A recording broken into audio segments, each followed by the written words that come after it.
everybody to our little apple orchard experience, and we hope you enjoy what we are about to show you. It's a really cool operation. So Mom's been here many times for many years, and we're gonna go meet the co-owners of the place, and so we're very excited to see what the morning brings us. I'm Doug Harvey. Todd Harvey. So, are all the apples picked by hand, or do you have mechanical assist, or? We have robots that come pick our apples. No, every apple is picked by hand. That's a good one. It is. And there's a correct way, a right way, and a wrong way to pick apples. You turn the apple up, and it should come off. And if it doesn't, it may not be ripe yet. Okay.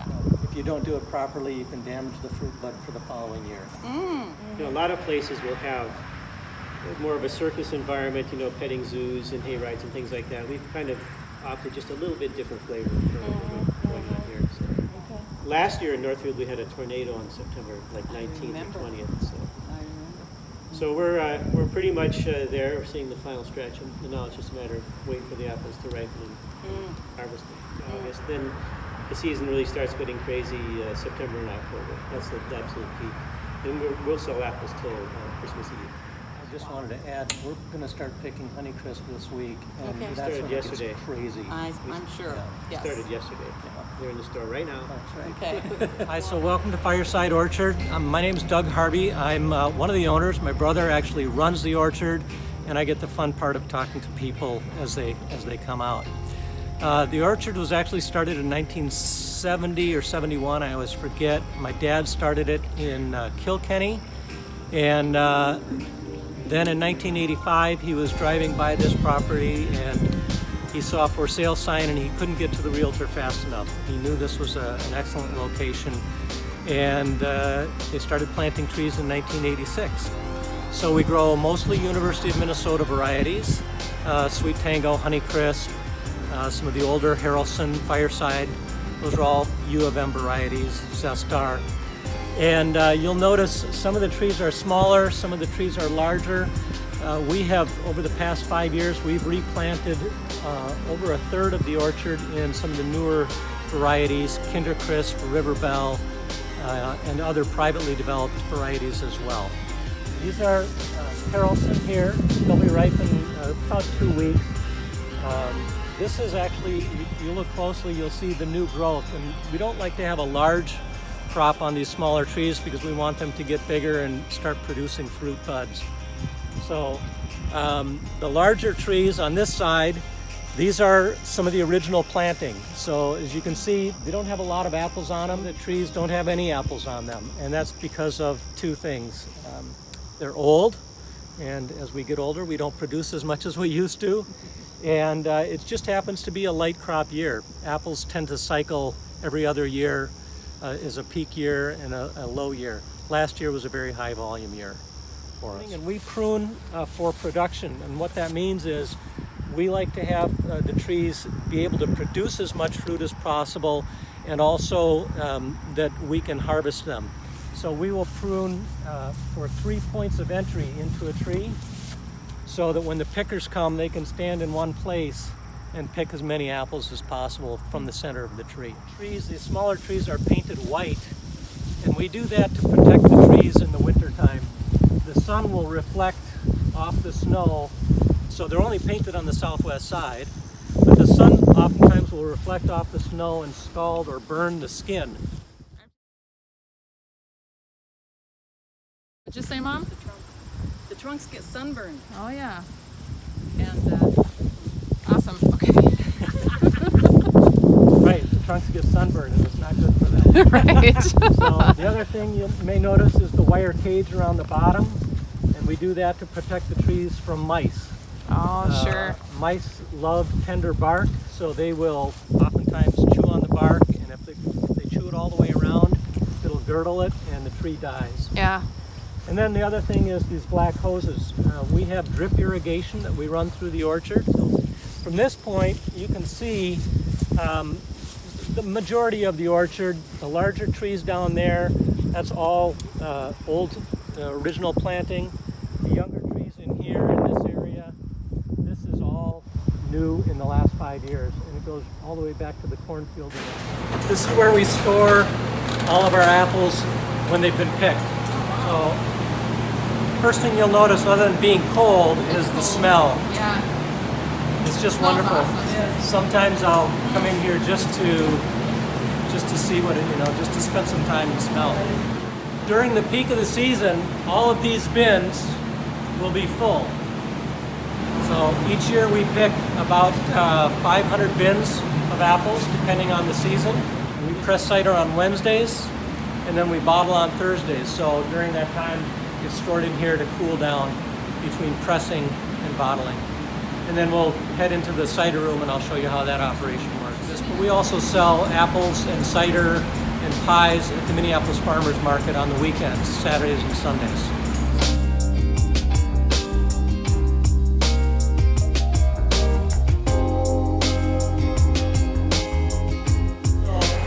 This is our cider room, and this is where we press cider. We grade apples in 4 grades. Number 1 quality, seconds, cider apples, and garbage. So the apples that aren't quite good enough go to seconds.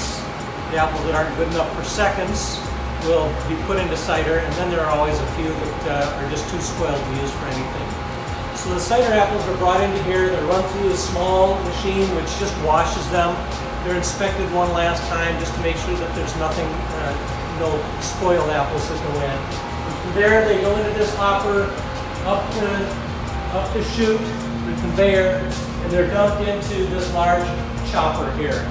And what this does is it has about 16 blades that rotate at 1800 RPMs, and it mashes the apples into a pulp. And from there, the pulp is kind of the consistency of mashed potatoes. It's pumped into the press. You press it, all the juice is squeezed out. It gets down to about this tall, and the juice is squeezed out and pumped into those bulk tanks that we saw earlier. What's left over is pomace, and that's just like dry apple mush. People like to feed it to pigs, but we don't have pigs. So on bottling day, on Thursdays, we bottle our cider. It's pumped from the bulk tanks through the pasteurizer, and this apparatus heats the cider to about 163 degrees for 3 seconds, and then it cools it back down, and then it's bottled through a siphon filler. Each bottle is done individually.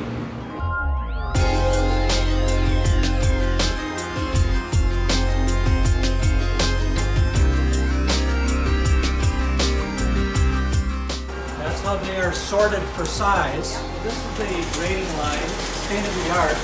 Each of the apples sits in a cup, and the cup is weighed, and when that apple hits the appropriate spot, it's put into the appropriate bin here for grading. Takes an individual, picks up every apple, looks at it, determines if it's a number 1, number 2, a cider apple, or garbage. From there, the apples are put onto this small conveyor. They're calibrated right now, I believe, for 5 pounds. So the apples come down the conveyor. When it gets to 5 pounds, it stops. The apples are put into the bag and sealed, ready for market. Okay, you want to introduce yourself? I'm Peggy Weaver. This is my first season here, so I'm getting to know the apples too. Excellent. Right now, this is the early blush, which all the apple pies and apple crisps are made with this early blush because it's just a great cooking apple. Applesauce, apple butter, and So these are seconds. yeah, and you can just put them in a bag and get them per pound. Some people like to do that because they can pick out their own apples. Yeah, and the seconds because they're not perfect, so you're selling them as seconds at this Right. price. No apple goes in here that even has a little bit of a blemish. Oh, okay. Yeah. Sounds good. Even if it's a natural type blemish, you know. Oh, am I tasting? And Okay. you're tasting it. Lydia, you want to come and help taste too? Yeah, it's a bit tart, but that's what you want in a pie or a crisp to complement the sweetness. Of a- Yeah. The best, I think, is apple crisp. So you think this is the best pie making apple? Yes, because Better than Harrelson's? Well, Harrelson's aren't available yet. Right, but- right. So if but we were to buy some and make a pie, out of all your apples, it would be this one. right now, yes. Yeah, I like it. Yeah. It's a good, if you like So what do you think, Mom? Would you use this? Why not? Because I've always used Macintosh. Oh, You're not ready yet. Oh, I meant to ask you Macintosh, not Harrelson's. You don't ever use Harrelson's pie? Only Macintosh. Really? My Hi. son just had his wedding this past weekend. For the groom's dinner, I made apple crisp. Wow. Do you have a special recipe that you want to share at all with me? Betty Crocker cookbook. Oh, I have it. Yeah, Okay. the apple crisp in there. It's got That's what I oatmeal in use. it. That's the I use the same recipe. Yeah, I always go back to that. Looking at the Zestar, and this is a real tart apple for eating. Do you like the real tart and the crisp snap? And as for baking, No, because No. this is the one that will not bake down. he said any of these. None of these will bake down. You can bake them for up to 4 hours and you'll still have that. Really? That Yeah, they won't hard. the mush factor. Yeah, right. Yeah. Yeah. Zestar. Do you like Zestar, Mom?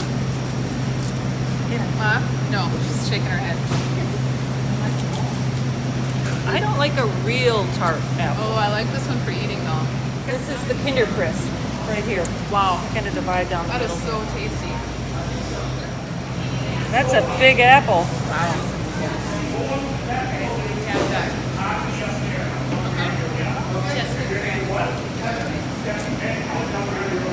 Liz, you too? Oh my gosh. It's gonna be hard to That is make gonna a be decision, hard. isn't it? Wow. Yeah. Here's a sweet tango. Yes. And again, another tart, good to eat. Quite They're not as sweet as the Honey Crisp, and I really like them. They are very good apples.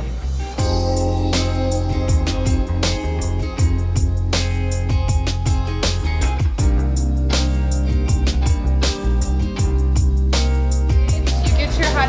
Actually, did you have the cold? Yeah. They said we can have some, and it's pretty good. Yeah, it's great. See, What kind of apples are you gonna get? I liked the kangaroo sweet a lot. It's sweet, but tart too.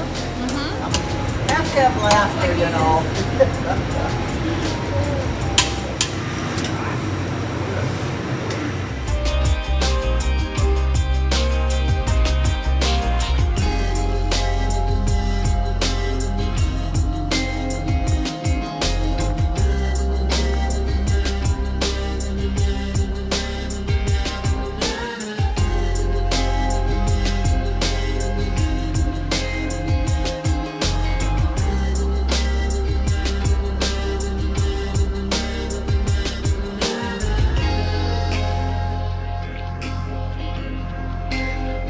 All right. Well, we just had some mini donuts. Actually, they weren't so mini. They were absolutely fantastic, weren't Medium donuts. they? Medium donuts, and oh my gosh, they were like just fresh out of the hot oil, and they were the best I've had in a long, long time. Well, we started out with one, and then we ended up with two. One each, and then we had 2 each, and we should be done because we should probably go eat lunch pretty soon. Anyway, so what do you have to say about our experience? Well, I think it was a great experience. They've done so much with this place from the time I started coming here to get apples, and it just gets better and better and better. I was impressed when it was just one little building, and the friendliness of the people and the variety of apples and the things that they made from jams and jellies and honeys and all sorts of stuff. So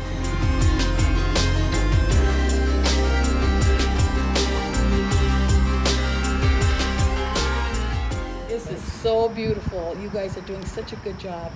And the gardens have gotten bigger, and the pond, and this brand new building. One of a lot of different things, just growing and expanding, and demand for a venue, you know, for something like this. So Right there, that building, they just built it for wedding venues. So if anyone's interested, this is just a half an hour south of the airport, and I would imagine with some live music and some good food and maybe a little bit of vino, that would be a pretty cool venue.